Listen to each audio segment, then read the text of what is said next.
I hope we are really starting to demystify what most people say intimidates the heck out of them, and that is money.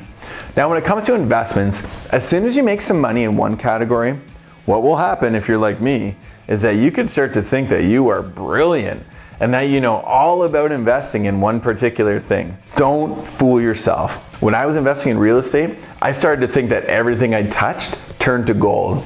I did make some good decisions. However, one of the big factors that was on my side was that I was in an up market and I could have bought almost anything and it would have gone up. I realized I was not the wizard of real estate a couple of times, especially on one property that I purchased. And after owning it for almost 8 years, having to do renovation after renovation, I was only able to sell it for $10,000 more than what I purchased it for. After real estate costs and legal charges, I basically got what I paid for it. Comparing that to another property I purchased around the same time, which almost tripled in value. It is safe to say the one house was a dog. This is why diversity is so important when you're getting to your FIA number. It is important to hold real estate and paper assets like the RSPs, GICs, and stocks and mutual funds. The most common thing that a bank or financial advisor will tell you about or what to invest in is either stocks or mutual funds. Stocks are companies that when you purchase them, you get to share in both the profits and losses proportionately to how much you have invested. If you buy $1,000 of stock and it goes up by 10%, you will have $1,100. Conversely, if it goes down by 10%, your investment would then be worth $900. You actually have zero ability to control the outcome in these investments. However, you can do your research to see what is a good purchase. Mutual funds, on the other hand, is like purchasing a basket of stocks.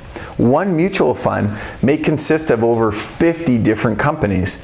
For the same $1,000 that you invested in stocks, you can actually own shares in over 50 different companies. The benefit is that you're actually diversifying your risk in this case. However, the negative side is that it comes at a price. Most mutual funds will have what is called a MER. This is a management expense ratio. This is how a money manager will get paid from your investment, regardless of whether or not it goes up or down. Be sure to ask the question as to how much it is. There are mutual funds and even stocks that are called index funds. These are funds or stocks that follow the market, like the Standard & Poor's 500, the TSE or Toronto Stock Exchange, and the NASDAQ. If you watch the news, you've heard about these indices. By investing in index funds, your investment will do exactly what the market is doing. This is not an active investment strategy, however, it is one that is good for a portion of your money. I like index funds for two reasons. One, they have very low, if any, management costs attached to them, meaning that if the fund makes 6%, you actually make 6%. Whereas if a banker tells you that their fund makes 7.5% and there's a 2.5 MER, then your return is actually only 5%. The second reason is that some of the best fund managers in the world don't even beat the market on a regular, consistent basis. In my eyes, why take the risk and pay the cost for something that does not perform better on a consistent basis? And in a down market, you still have to pay the management expense fees, which means you would lose more than the market would. You can invest in stocks on your own without any MER. Fun fact, there are more mutual funds available than there are stocks.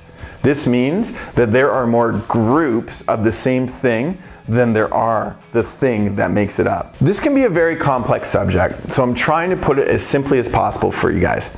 We will have more resources on the website in order to do additional research. If you are interested in investments, learn about it. When I was a personal banking officer, I was telling people where to invest their money based on what I was taught, not necessarily because I knew what was best for people. Accountability assignment.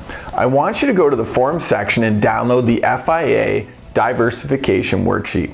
This will give you an idea of where to invest next. You want to ensure that you are not weighted too heavily in any one category. If you are all in real estate and the market takes a big correction once you hit your FIA number, you can lose a tremendous amount of wealth in a short period of time.